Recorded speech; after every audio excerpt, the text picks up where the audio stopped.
Donc à l'IDRIN, on s'est mis à travailler sur le croisement entre numérique et écologique parce qu'on s'est rendu compte que,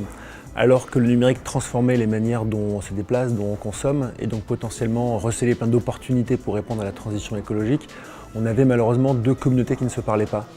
D'un côté, une communauté écologique, on va dire, qui regardait un peu d'un mauvais œil la révolution numérique en y voyant essentiellement des déchets en plus, des déchets matériels, des smartphones à recycler, etc.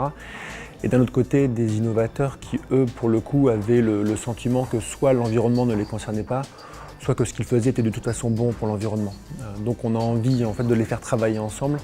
pour que les gens en charge de la transition écologique utilisent les opportunités numériques, mais aussi pour que les innovateurs numériques se rendent compte que ce qu'ils font finalement n'est pas toujours bénéfique d'un point de vue environnemental, qu'il fallait eux aussi qu'ils rentrent dans une forme de démarche de progrès pour vraiment mettre leurs innovations au service de la transition écologique. Pour essayer de faire cette convergence entre les écologistes d'une part et les acteurs du numérique, on a, nous, essentiellement fait beaucoup d'études pour comprendre l'impact environnemental de grandes innovations du numérique, que ce soit dans la mobilité, les véhicules partagés, le covoiturage, ou dans l'échange de biens entre particuliers, le prêt, le don, la vente entre particuliers sur Internet.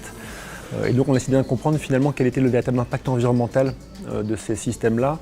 Et tout notre objectif, c'est de montrer que finalement, on ne peut pas dire que ces innovations sont forcément bonnes pour l'environnement. Il faut comprendre sous quelles conditions et donc quels sont les leviers d'action pour les rendre positives. Pour ne prendre qu'un seul exemple, échanger ces biens entre particuliers, c'est bien, à condition par contre que ça ne conduise pas à beaucoup de transport pour que les gens puissent récupérer leurs biens, et ce qui peut complètement affaiblir l'impact environnemental.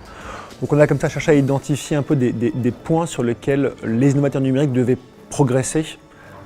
pour faire que leurs innovations conduisent vraiment à une transition écologique, et aussi après pour aider les acteurs du numérique à comprendre comment ils pouvaient utiliser ces innovations pour repenser la mobilité dans les villes, pour repenser les modes de consommation, la production des biens, etc. etc. Moi j'ai quand même l'impression qu'aujourd'hui on a quand même pas mal avancé ces dernières